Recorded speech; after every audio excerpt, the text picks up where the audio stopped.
Hello and welcome, everybody. My name is Matt Zacharias. I'm the host of the Frontier Security Brief podcast. Today, I'm bringing you a guest, retired Navy Rear Admiral Mike Studeman. Admiral Studeman was the director of naval intelligence of the U.S. Indo-Pacific Command, former commander of the Office of Naval Intelligence, a White House fellow, director of National Intelligence Advisor, and author. Mike, it's great to have you. Thank you so much for being here. So before we get into it, let's talk about where we are going as a nation and how the nation got here, and also how you got here. Yeah, thanks. Well, I did 35 years in the Navy and was involved in national security from essentially Desert Storm all the way up through 2022, and so touched on all of the globe and most of the oceans and seas, like anybody that's in the Navy and the Marine Corps, and spent a lot of time in the joint world and the national intelligence world as well. And, there are a lot of people who have built up a lot of time trying to create partnerships and alliances and strengthen, America's position around the world. And, right now we're seeing a major shift in much of what, my time prioritized and what other people prioritize by way of relationships and how the community of nations was designed to kind of operate to ensure the security and prosperity of as many countries and as many people as possible. And now we're undergoing a phase shift, and this is a significant change where the United States, the creator of the world order after World War II, is essentially the prime dismantler of the world order. And you can lament all you want about it. You can gnash your teeth. You can tear at your hair that we're maybe walking away from what the old world order was. But it's changing nonetheless, and we're going to have to figure out what the future is going to be. Now, I would tell you that the biggest criticism of the old world order was essentially a sense that, in fact, globalization was manageable and the right thing to do. And I think we got into the over globalization point where, interdependence ultimately fell victim to weaponization by countries that geopolitically were just not aligned with, certain other major players. And you had, in fact, cheaters in the world system. China was the biggest cheater, right, in the World Trade Organization and has a state-based, economy versus all the other market economies. At some point, the people that are running market economies that aren't providing as much state support, you're going to realize that this is unfair. It's got to change. We got to do something about it. And so ultimately, we needed to transition from the old world order to the new. But I think what we're giving up and what we're maybe moving toward is the debate. And I think a lot of people don't like what they're seeing with regard to how it's transforming, even as we recognize that it has to transform. Yeah, that's fantastic insight. So, I mean, I know we talked a little bit before, but I really wanted to get after kind of three things. I'll start with the first question that kind of rolls right off of what you just said. Based on all of your experience, how would you characterize the era that we're currently in? I mean, are we in a new Cold War, a multipolar competition, or is this something fundamentally different? Yeah, look, I think if you're looking at the superpower competition, there are only two superpowers based on aggregate comprehensive national power, and that's the United States and China. These two superpowers are essentially in a Cold War, but nobody wants to call it that, right? So if you give me a second, let me just read out what a definition of a Cold War is. All right. Absolutely. A decades-long struggle for supremacy is one definition. A state of conflict between nations that does not involve direct military action, but is pursued primarily through economic and political actions, propaganda, acts of espionage, or proxy wars waged by surrogates, right? And so when you take a look at the dictionary definition of a Cold War, it actually smacks a lot like what we're seeing today. Um, Different concepts of what the world order ought to be, the nature of free societies versus a pseudo totalitarian society, people carving out spheres of influence, East versus West dynamics, and a lot of the global South sort of caught in the middle. This idea of enhancing all instruments of national power, but particularly the military arm, including nuclear weapons, reliance on allies, economic warfare, mutual distrust, all of that is in play in terms of the current superpower dynamic between China and the United States. And as much as we might see Trump try to stabilize that relationship, it doesn't solve the underlying, intent by China, let's say, to actually become a country that takes center stage, rejuvenates, and in fact is able to chart its own destiny and feel secure and be strong and powerful, if not the most powerful nation on earth. And so this is the ascending versus descending power friction, or the perception of such a thing. And the United States is going to face an increasingly strong challenger in many ways. And so it does have shades of sort of Cold War. At the same time, nobody likes that term because it seems to sort of indicate that you have to hide under desks and nuclear war is around the corner, or it may demand a lot from your country and people aren't willing to sacrifice, for such a thing. They'd rather everybody get along. And so there is sort of a stigma associated with Cold War. So people don't use that. So if you don't want to use that, you should probably call it a great struggle, which is exactly what Xi Jinping calls it. Like his notion of the dynamic between the United States and China is a great struggle. But let me point out one more thing, Matt, if I could, that there are all these other forces happening in the world that we can't shrink this down to sort of a bipolar thing, because as you point out, the world is today multipolar. It's just that certain poles aren't as strong as, say, is the strongest pole.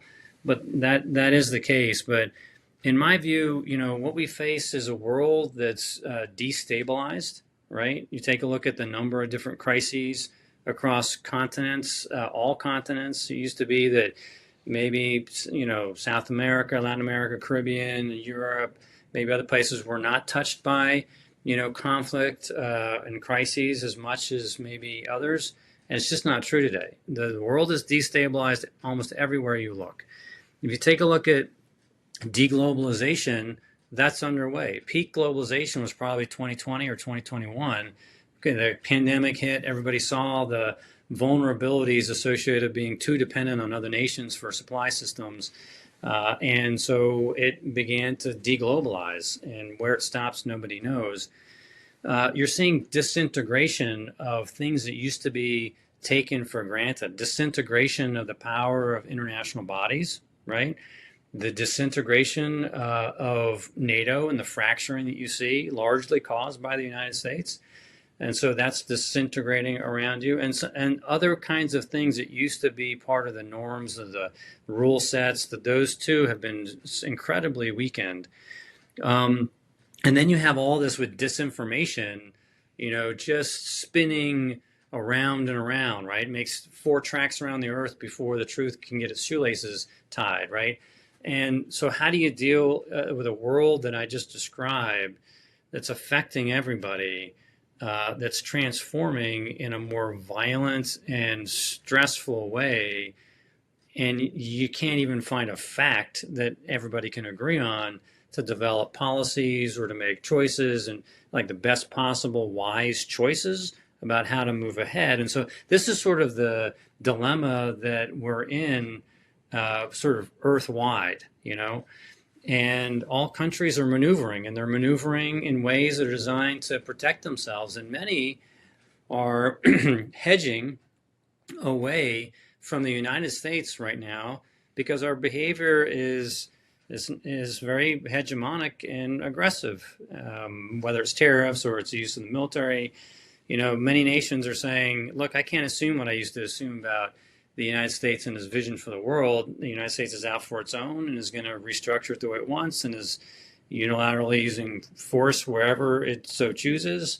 doesn't consult, doesn't care about others. And so people are naturally going to look at how they will chart their own destiny, And so all these things are affecting every capital on earth and presenting really hard choices for folks.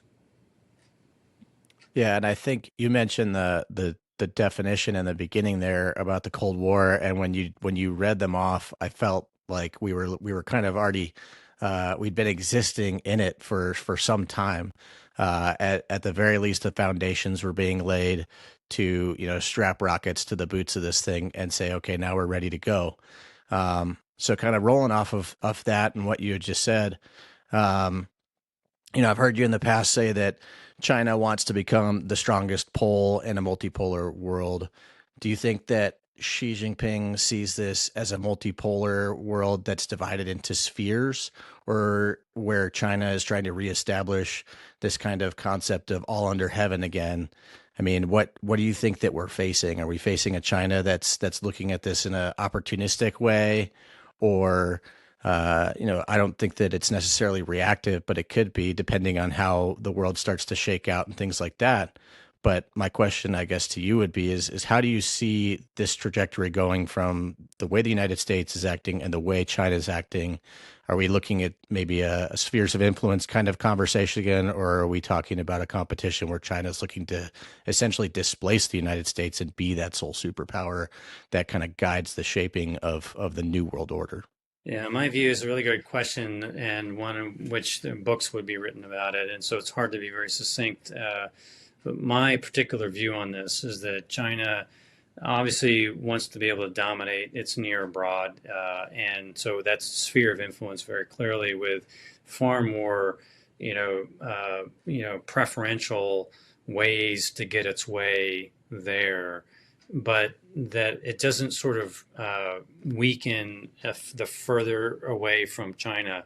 In fact, it depends on the issues, right? So the Chinese have looked at the world. They've decided that they're going to do, this sort of capital intensive Belt and Road initiative with partners around that allow the Chinese to be able to support its population and its economy and its growth. And it requires the natural resources. It requires the goods to go to China for the manufacturing support that it requires. And then it wants to export those things all the way from low to high value goods out to the rest of the world. And it needs sort of guaranteed lifelines to do all that.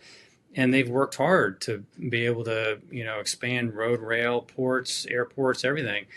And so the system, their interests have been defined by what their future needs would be by way of growth. And naturally, they're going to want to protect those. And so their stakes are global stakes. And some people want to say it's one or the other. And it turns out it's actually both the same time. Now, the Chinese have a different concept for what sort of domination means. I mean, they are very, very leery of being seen as exerting blatant force that would then scare other nations away. And so they have their entire propaganda machine, all in the information domain, working to sort of cast them as a peaceful rise, that the Chinese care about people's territorial, integrity, sovereignty, non-interference. I mean, you have this massive propaganda machine that's out there essentially saying, China is benevolent, don't worry about us.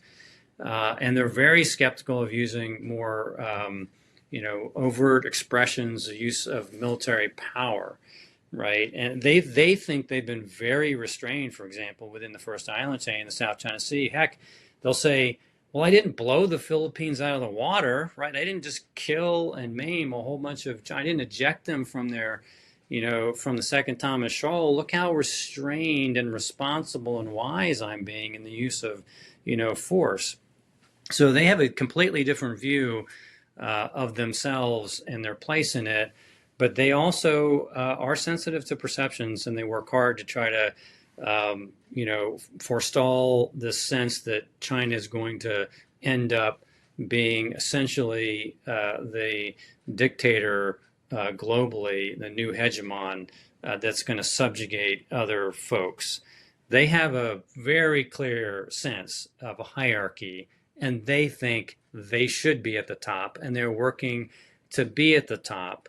But they know that that's not popular to be able to talk about those kinds of things. But they're very offended when little states or middle states get in their way, and therefore you'll see them use all forms of leverage to be able to, co-opt elites and other societies to be able to get the right kind of behavior that they're looking for. And so the Chinese are better at orchestrating all of their instruments of power to be able to affect the ends or get to the outcomes that they want. And they are drawing a contrast with the United States to say, look, they're not the benign hegemon they cast themselves to be. They're not exceptional, right? They're not special. They're just a bunch of distracted cowboys that keep causing suffering and chaos around the world. Look at them use their military, unilateral on whatever they want at whatever time. Look what they did, after all the Arab Spring, events. They left populations, suffering for years after they went in and took out, dictators, Libya, Gaddafi, or any others. And so they have very clearly defined what they don't want to be. They're not going to be blatantly using power the way that the United States is. And frankly, with Trump too, we've actually done more to support and reinforce the PRC propaganda as looking like it's very true. And this is a problem if you're looking at influence and legitimacy in a rivalry, and nations are making choices, and they believe that maybe this country over here is less legitimate than another. They may do more or less business with them. They may do more or less security cooperation with them. They do more or less, weapons buys or any other kind of business. And this is what China is banking on. They are banking on that the United States is dismantling the world order, demonstrating that it's a might makes right country, or at least a way of thinking from Washington, and that China can be there to actually support the international system, act multilaterally, follow the rules, and get back to a leadership role that they think they have earned from being such a great civilization for so many years. Well, and from like the perspective of thinking, okay, this strategy that the Chinese are using, it's opportunistic, it's deeply coordinated across political, economic, and military domains. Those kinds of thoughts, definitely appear to be true. But I think sometimes maybe we misunderstand why. I mean, you mentioned some of these things that's very deeply culturally rooted in how they're looking at it. So when you talk about being coordinated, when you talk about how they look at it, you have to kind of look back at things like the stratagems, or things like the fact that when China was in a kind of a dominant within the sphere of their region, I mean, it was like vassal states and this mentality that's driven that. So I think there's a degree of that alive and well. And I think too that understanding the reality that it's not just coordinated, in some kind of nefarious, like we saw the Soviets in the Cold War, and there was like there's shows, there's movies, and all these things made about how that action takes place, and but I think there's an element that's very deeply cultural for the Chinese, and I'd be curious to know, do you think that we have a good understanding of what drives Xi Jinping and his decision making? Yeah, I think we have a strategic orientation in terms of understanding the CCP and those who have sort of worked their way through that system. We may not be able to predict every one of Xi Jinping's sort of next moves, but there are some things that sort of jibe, and we've seen him long enough because he's been in power for essentially almost 14 years to sort of get a sense of the man. And look, he's more of a risk taker, but probably sort of a pragmatic risk taker there. He has been bolder in more ways than his predecessors. And, it takes a heck of a ego and a heck of a man to go through what it takes to essentially move away from the former consensus-driven system of the CCP to essentially have the hard-nosed approach to be able to, wipe out enemies and consolidate power into a unitary, chairmanship, a general secretary position, and president. And he's done that. He has wiped out others with a ruthlessness that many people did not expect. If you saw the sort of quiet guy making his way up, over time. And so it's a classic case of, it's like a Stalin type that looks milk toasty until they get power, and then wham, now you see the real Stalin. Now you see the real Xi Jinping, and they go after it once they have real power. And Xi Jinping, therefore, can be seen in these terms, but also like any other, very paranoid about, his own position, and constantly purging, right, to try to make sure that there aren't power centers that can grow up, and threaten him. So there's a whole domestic dynamic that exists within dictatorships, authoritarian systems, and it's no different for this guy too. There is his commitment to the rejuvenation of China is real. He genuinely believes that, in fact, the Communist Party was the only party that could have seen China through to its growth to today.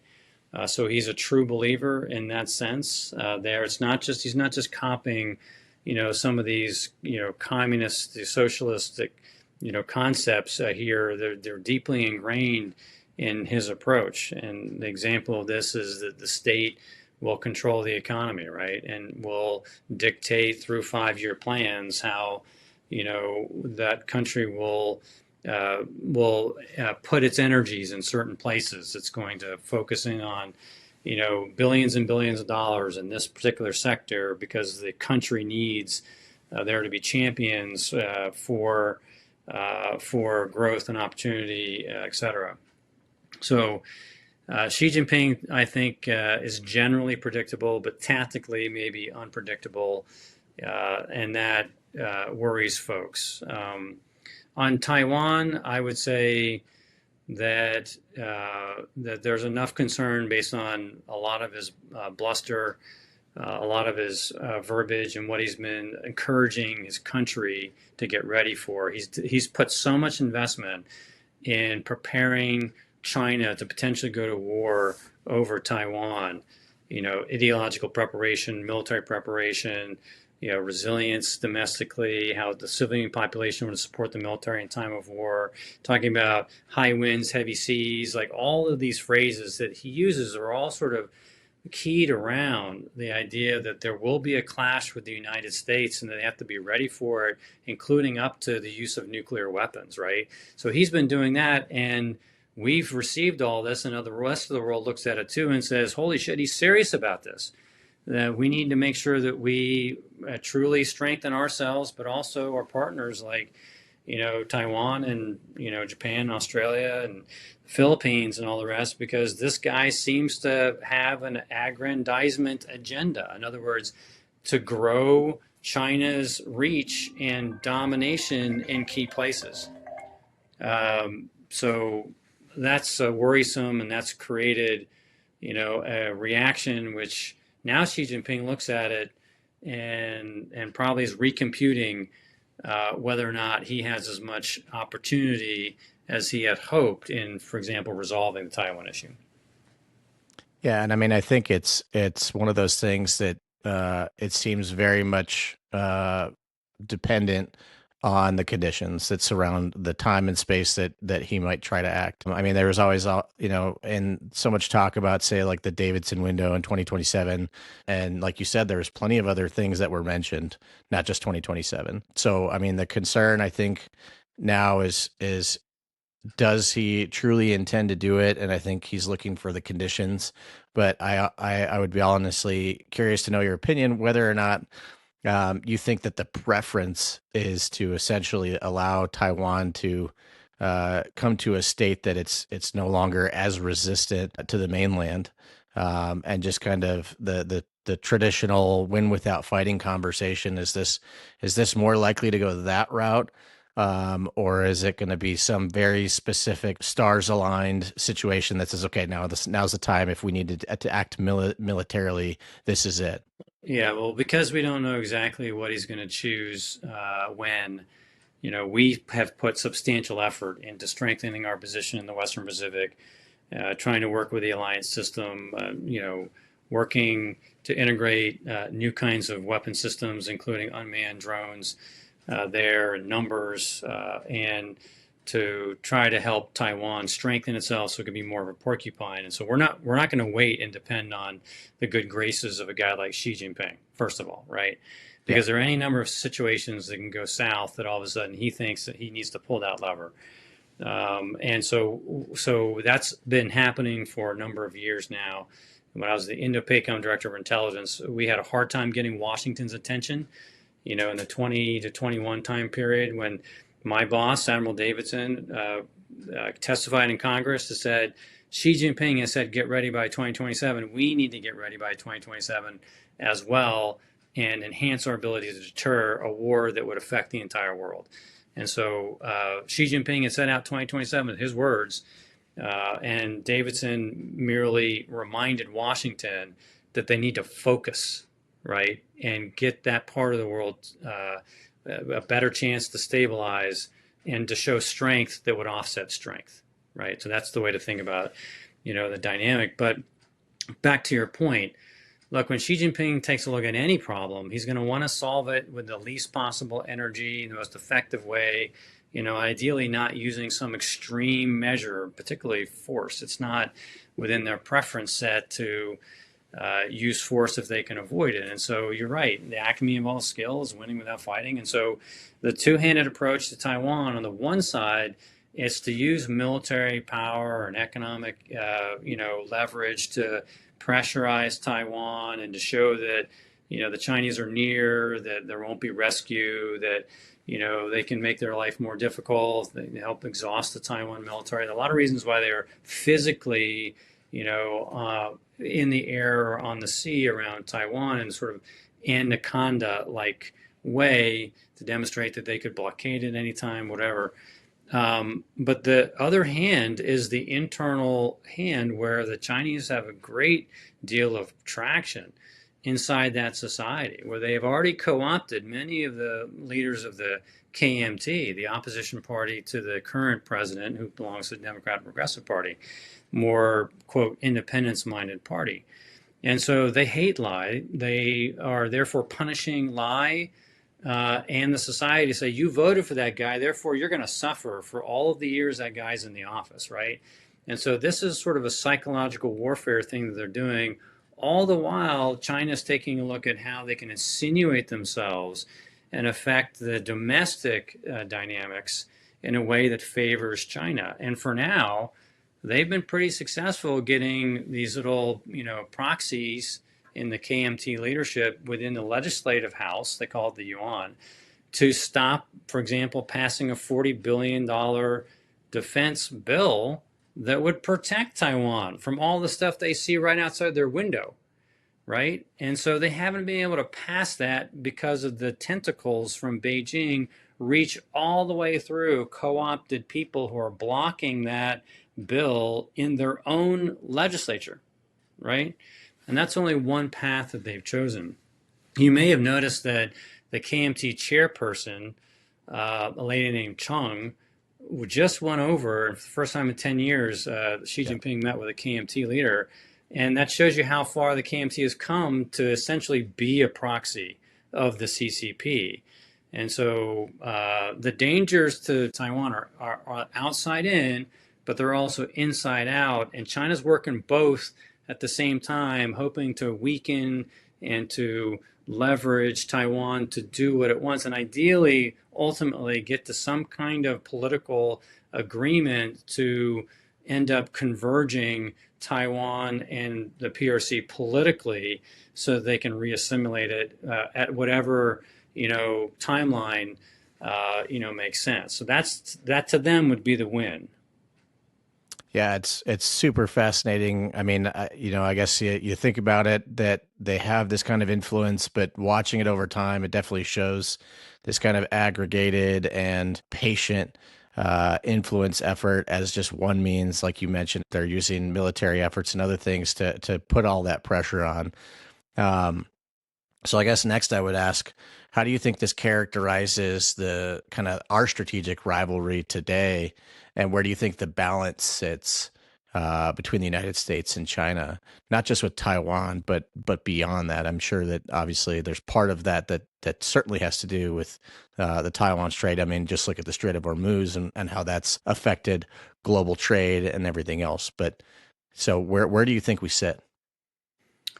Well, I think that the summit next month, scheduled for mid-May, between Xi and Trump, is supposed to, establish a more stable relationship. But people are worried. I mean, the Trump administration has cleaned out a lot of the capabilities that existed within government to work policies and regulations and things like that to actually protect our society from Chinese predations that frankly are not very well appreciated by the American people because the government doesn't talk about Chinese exploitations inside the United States. It's a weird thing where they refuse. I don't care if it's Democratic or it's a Republican administration. No president brings this up in the State of the Union, doesn't give speeches about it. And so we give China a pass, and they're doing some very serious things inside our own lifelines, inside our homeland.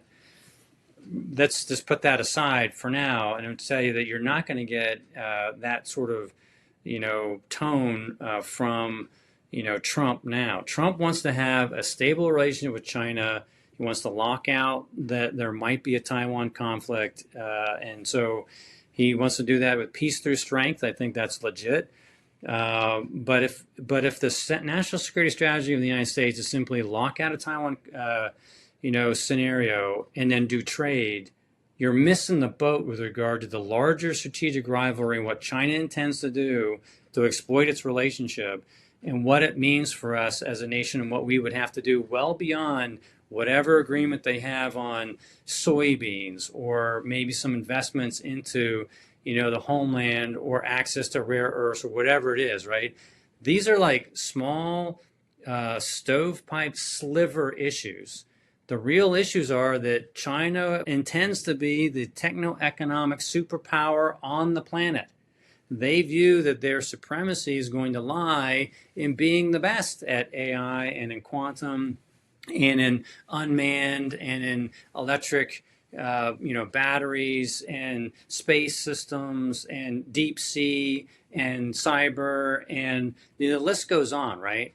And American people are asleep at the switch by and large, to the degree to which China, with full state backing, is doing everything humanly possible in their power with all their tentacles all over the planet, including in the United States, to win the techno-economic superpower competition. You will never get an American president to say something, and to me it's been the most irresponsible, mystifying gap in what a public official should be saying to our nation about what the threat really is, kind of frame it for the American people and be able to describe kind of how it all fits together. That doesn't mean you would cut off all trade with China and fully de-risk. You don't have to do that. But you need to have the same kind of conversation that Xi Jinping has with the Chinese people to warn about, the hegemonic United States and how we got to push out, the United States. We've got to strengthen our own capability. We've got to do this, that, and the other, extend our influence globally. We need to have a conversation about the nature of China's character, what it's doing, why it's doing it, and what its ambitions are, and where it absolutely affects our security and prosperity, thus leading to conversations about hard choices with policies and regulations that the American people can get behind because they understand the big flick. And frankly, these other global issues, the Iran war, the Venezuela issue, tariffing, and all the rest, have gotten in the way of the most central issue. And that is to say that if China actually ends up being more innovative and able to scale innovations, right, then they will dominate key industries, and those key industries will allow them to accrue a incredible amount of power and influence that we won't be able to compete with down the line. And that's the real issue. And do you want an authoritarian, Marxist-Leninist oriented leader to dictate the new rules of the road, or the new value system, or the new ways of interstate operations because they have that amount of power? It's not the kind of world that I want to live in, but we need to have a reckoning with the American people and talk about these things that all these politicians actually, if they live inside the US government, they have a clearance, they've read all the traffic, they know exactly what I just described in way more detail, and they still refuse to talk about it sufficiently with the American people. So I am worried that we're missing the boat strategically in our conversations with the country. Well, and the competition between the United States and China is no longer, it's not some arbitrary over there kind of problem anymore. I mean, the world where we had the Atlantic Ocean, the Pacific Ocean that gave us geographic distance as almost kind of a buffer. I mean, we were very fortunate as a country to have had that since our founding and as we grew up as a country. And then you look at what's on our borders in terms of Canada and Mexico. I mean, it's not someone that's looking at your border and saying, hey, I'm coming, I'm going to invade and things like that, where we had to worry about these existential threats. And so I think looking at some of the things at home that you mentioned, whether it's corporate espionage, something in academia, attempts to influence in social, economic, and political outcomes, buying up farmland, and what seems to be an increasing number of kind of CCP sponsored activities here in the United States, what is most concerning to you? Well, in general, it's the ignorance of everyone. I mean, if you had the transparency, you had the situational awareness, then it wouldn't be just the government trying to protect certain things and certain where you don't have the capacity to protect enough. You need the American people to understand what's going on and to forestall like unwise choices about what they're doing with the Chinese, what's a front company or a core Chinese company or whatever it is. And so people don't know the dangers of academic cooperation or scientific laboratory cooperation. I mean, I think some people know. There's been some pressure. I don't want to be too, extreme on one end of it, but it's not sufficiently in the mindset of the American people to be able to, take the necessary protective measures to forestall the fact that they're living inside our ecosystem, our academic, our business, our national security ecosystem. We don't live in theirs, right? They live in ours. And if you inhabit your opponent's every ecosystem, in every sector, then you simply are able to suck in the intellectual property. You know exactly what's going on. And if you have an ability to manufacture better than the other guy and scale, it doesn't mean that, you have to be the first innovator, the best to, have the mythic creation of widget A or widget B. If you quickly get that and you're able to scale it on your end, you become a fast follower who outcompetes, the guy that invented, widget A and widget B. And that's what the Chinese have been doing left and right and putting companies out of business. They steal.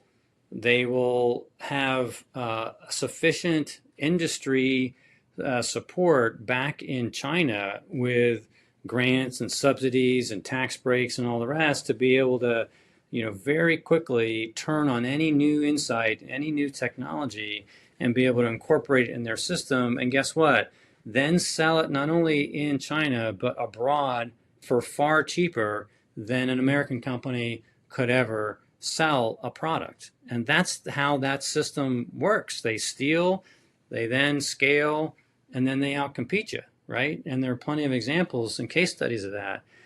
And many U.S. businesses are embarrassed to tell their story because it makes them look bad, like they were ignorant or they didn't get it, and they were naive and they got outplayed. And so this continues to this day, even as we've strengthened some parts of our system. Some things are just crazy. So the Committee on Foreign Investments in the United States, the so-called CFIUS committee, which is supposed to review any foreign investments that may go into sectors that are considered sensitive. They've ended up not supporting with enough resources the team to do the work to cover all the areas where the Chinese intend to make inroads, right? That's been limited for inexplicable reasons. And, it shows the lack of seriousness. We have not enforced a lot of our export controls as well. Yeah.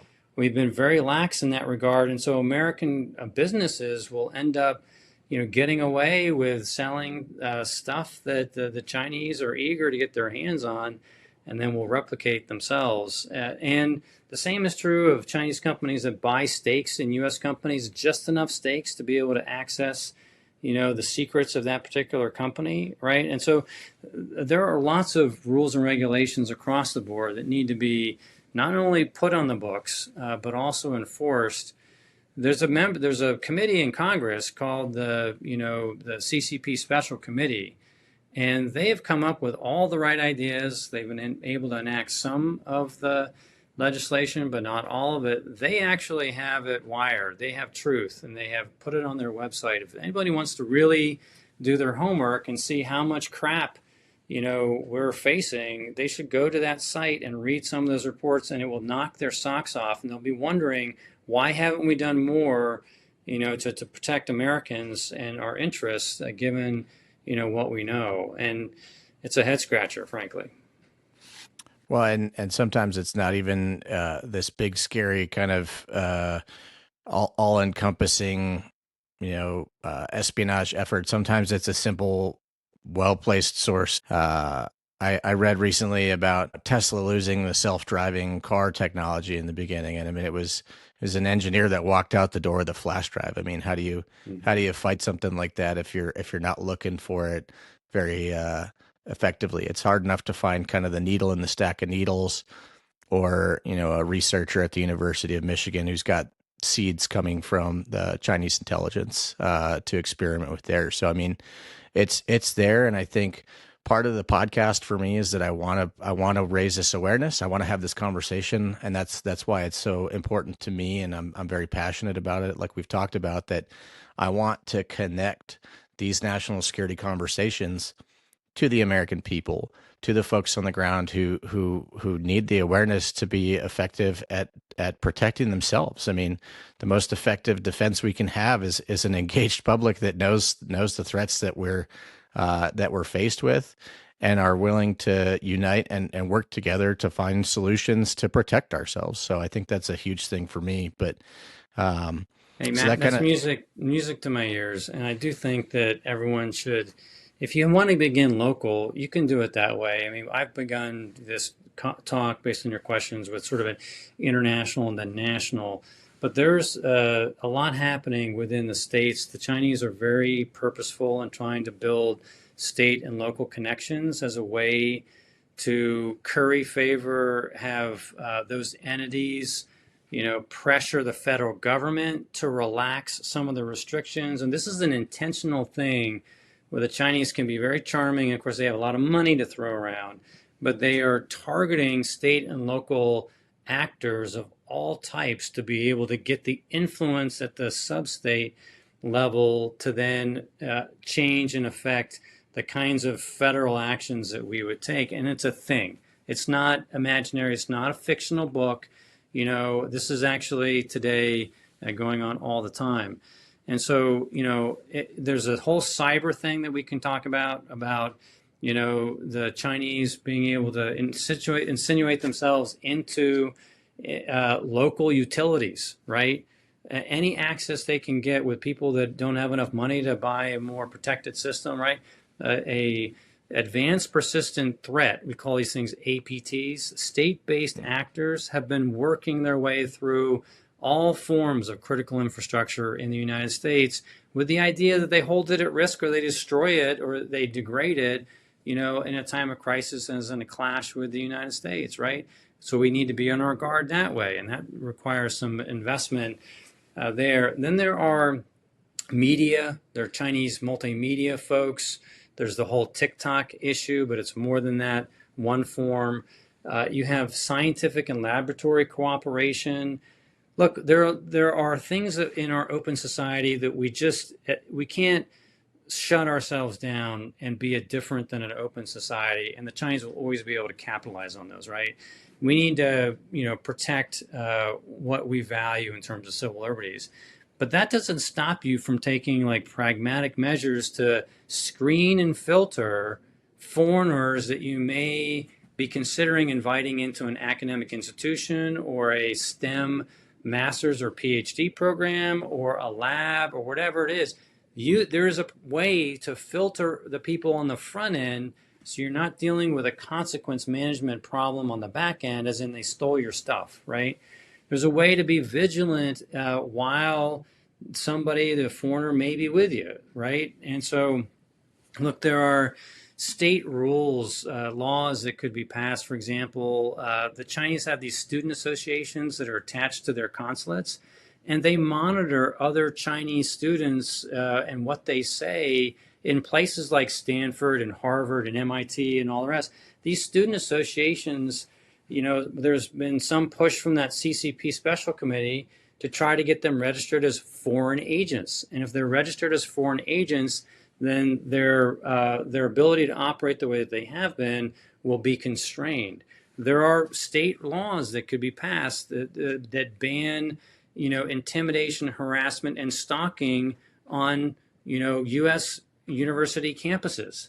You don't have to name a country, but guess what? China does that a lot. They harass and intimidate other Chinese students that are there, and they create an environment of censorship in the United States, right?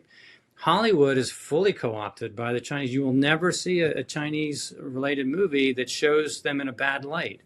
And therefore, many Americans are not being educated on what I say, because the Chinese actually have a lot of investment. They have their grip on a lot of production companies and distribution outlets, and therefore it's almost impossible for a truly accurate film like we had on the Soviet Union in the Cold War to come out to educate the American people on like all these different things that are going on.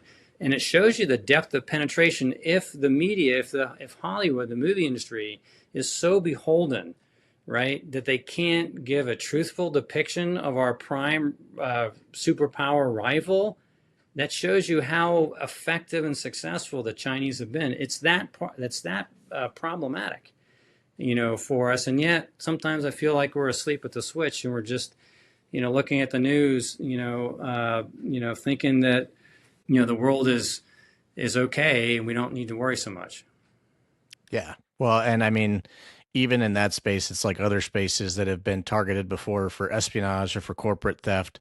I mean, Hollywood, as an example, is no different. I mean, China has been looking to start making these homegrown and making their own movies and saying, you know what, we don't need the expertise anymore from, say, Hollywood. I mean, you're seeing films in China that you can find online where certain things, I mean, as something as small as the Taiwanese flag on Tom Cruise's jacket in Top Gun Maverick being removed in the country, and the production company, whether not being willing or able to change the fact that that China decided to edit the film for viewing in inside China. But I'll come back to one of my original three questions to kind of tie us all in and say, what do you think that we're getting right? What are we getting wrong? And how do we better approach this great power competition and this strategic rivalry? Well, there are some things that we are getting right. Although I believe that our foreign policy is being over militarized in Trump too, and that it's a net good thing that we've reduced the power projection capabilities of Iran, let's say, or we are trying to reset the Western hemisphere to make sure that we reduce the opportunity of these metastasizing cancers of dictators in Cuba and Venezuela are able to persist in power. And I do see more money going towards defense, where we absolutely need to have a stronger capability across a lot of different fronts. I really worry that we're over tilting towards the military and economic instruments, and we are essentially disarming unilaterally from the diplomatic and the information instruments that any great power needs to have, because you need to orchestrate all those things in a way that a guy named Joseph Nye, at Harvard would say is smart power. America is not using smart power right now. We are using essentially sharp and hard power, and Joseph Nye would probably call that dumb power if you caught him, in uncivil moment. And so you can't have a superpower that's using essentially unwise, non-smart power and one that's using smart power and expect to succeed over time. It is confounding to me that we're even considering even more cuts to the State Department, where we're threatening to cut another third out of that that particular department, when the real name of the game is global influence. And so with who are your key global influencers and your point men and women forward? They're your foreign service officers, right? They're your aid programs that give you cachet with those countries. Yeah, you may want to like clean out and make sure you've got the best aid programs that you can defend, and maybe we got too crazy with some weird programs, but that doesn't mean you should trash everything and throw the baby out with the bathwater. And that's what the doging, did. And so we betrayed in small and grand ways many countries around the world by simply removing those programs, betraying the trust and the commitments that we made to them. And number two, not even putting an ambassador in the seats as the American representative to that country. What an insult. So, there are probably over 100 seats right now out of 180 or whatever, ambassador posts that are not filled, right? They're just not filled. And at any one time, even under a Democratic administration, because of problems with the Senate and our domestic politics, you'd have at least 30 of those ambassador posts not filled. That's no way to run a railroad if you expect to have influence globally. You need to have your diplomatic capability fully resourced and then fully extended with the tools of the trade. On the information side, too, it makes no sense that we would essentially concede the information domain to everybody else but us, right? You can't sort of just say, I'm going to have the president tweet on Truth Social and have, the White House spokesman, and that's all we need for the information domain, right? No country that wants to be successful in the information domain is going to resort to just those few strands of information, particularly if most of the time people know that you're not even going to get the full truth out of that. You need to have a robust information domain, a system that actually, is going to protect the truth and be able to advance our ideas. And shutting down the State Department Global Engagement Center, reducing resources for the Agency of Global Media. I mean, the list goes on, what we did to essentially, in a short-sighted way, kick out the very tools of government that are designed to help government advance American interests internationally. And the result has been, there are lots of countries, more than not, that now are more aligned with the Chinese in terms of their economic interests and their security interests than the United States. And people want to think, no, it's a minority. It's not. The majority of the world is more aligned with China because they have invested a lot of capability in the so-called global South, right? And that's about 120 countries of the 180 or 90 that we have on the planet. And if we're not careful, that influence will manifest in more and more opportunity for the Chinese and less opportunity for the United States. So I totally disagree with this idea that we ought to just be aggressive, unilateral, not follow any rules, and do whatever we want. That will sow the seeds of our own destruction. Another criticism, and then I'll turn it back over to you, Matt, is that we don't have, under this administration, a vision for the world. The Chinese do. They've painted out this idea, and it may seem pablum to you, it may seem sort of big generalities that don't have much behind it, but the Chinese have actually, worked hard to describe a future world what they call the Global, Civilization Initiative, the Global Development Initiative, the Global Security Initiative, the Global Governance Initiative. They have these 4 initiatives, and they are investing in the international bodies, and they're propounding a vision of the world that actually hangs together, even if it comes off as a little bit cheesy and hard to believe. Meanwhile, in Washington, there is zero vision for the world. It's all America first.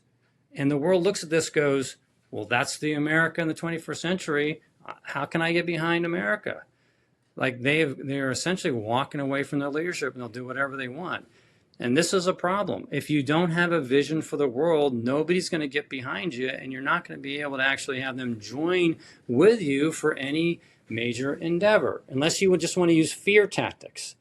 I'm talking about what is the inspiring vision, the positive way that you get others to want to come with you on any journey, on any mission, right, on any project. And we are missing that. This is a wiffle ball, right, that is going to come back and haunt us, because we've American firsted ourselves into a lot of alienation, and it's going to be very, very difficult, if not impossible, to regain that trust. And so much trust has been lost, in the last year. And I think a lot of nations think America has simply, lost its identity. It's lost its leadership role, and doesn't have anymore a legitimate right to claim leadership on any issue.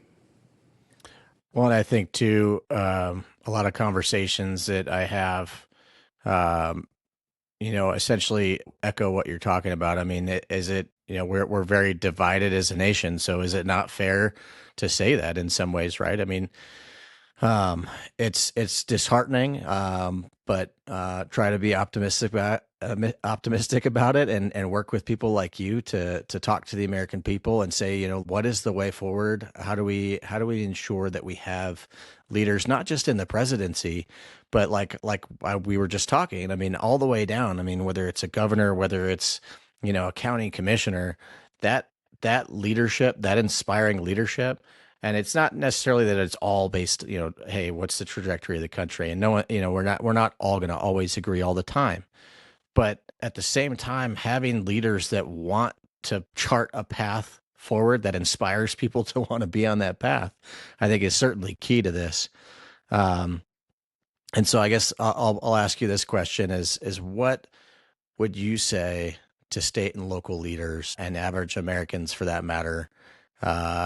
What should we be doing to think differently, not just for national security risks, but for our pathway forward? Like my view, and I wrote a leadership book as soon as I retired, called Might of the Chain: Forging Leaders of Iron Integrity, right? Might of the Chain. And it was really the theme. Might of the Chain is about how we're only as strong as our weakest link. And so I wrote that book with a strong sense of what was happening in our country, where we were walking away from the foundations of the things that actually truly make us great. And it comes down at the very kernel to your character. I'm talking about high character, not low character, right?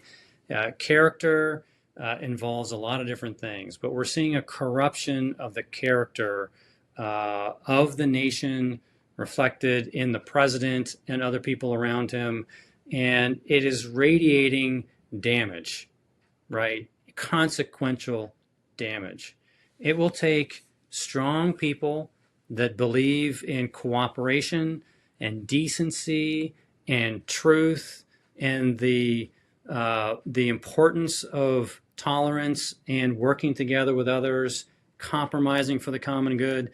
That ultimately comes down to people that are strong in terms of their self-centered, understanding of their own fabric of their character, and are able to then have the confidence to lead on any issue at any level, right? We're talking about local, state, national, international. It doesn't matter. It all starts with developing a strong foundation of your character. When you have that right, everything is easier. When you don't have that right, everything is harder, right? And so people's behavior these days, it's almost as if the environment gives you license to be your worst self. And this is the most dangerous thing, is when you normalize deviation, right? The deviation from what is good, right, true, noble.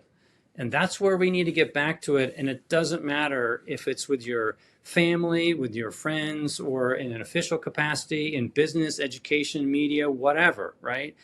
We expect our fellow citizens and ourselves to hold themselves to a higher standard and to operate in such a way as that we can, despite differences, come together and do the right thing and unite for common cause.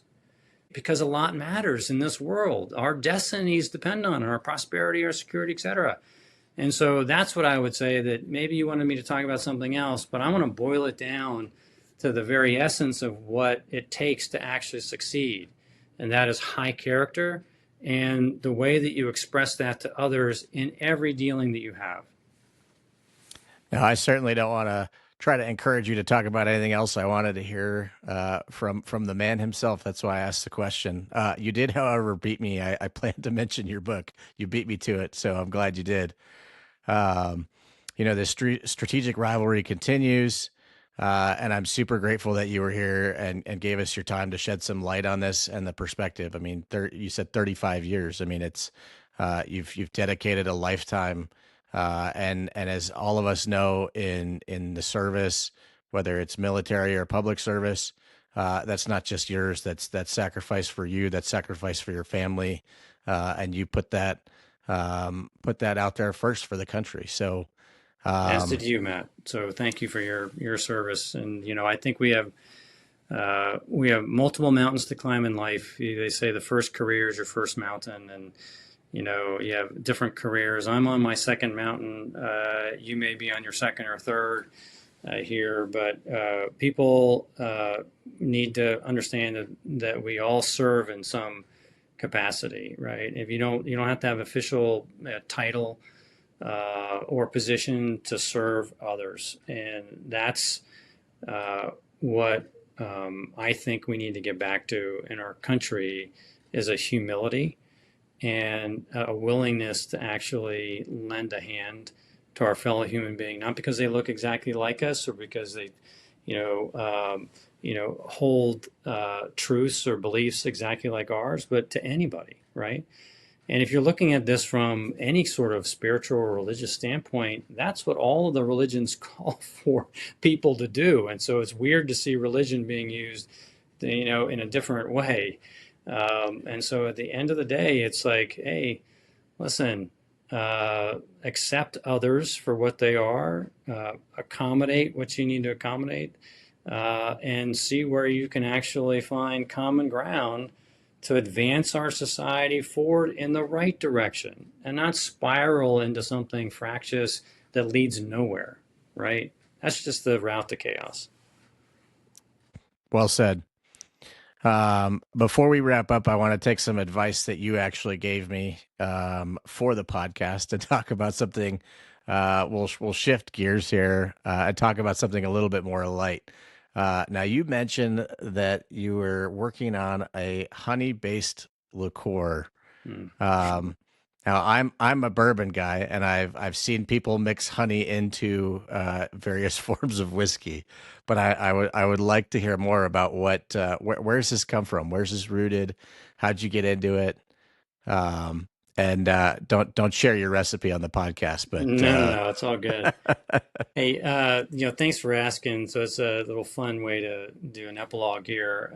Yeah, so I made honey liqueur. It's called Krupnikas, Krupnikas, and it's an old Polish elixir that mixes vodka in with lots of different spices and a lot of honey. And so I began raising bees last spring, got them through the winter now. They're going gangbusters just outside my window, so I expect I'll get a pretty good harvest this year too.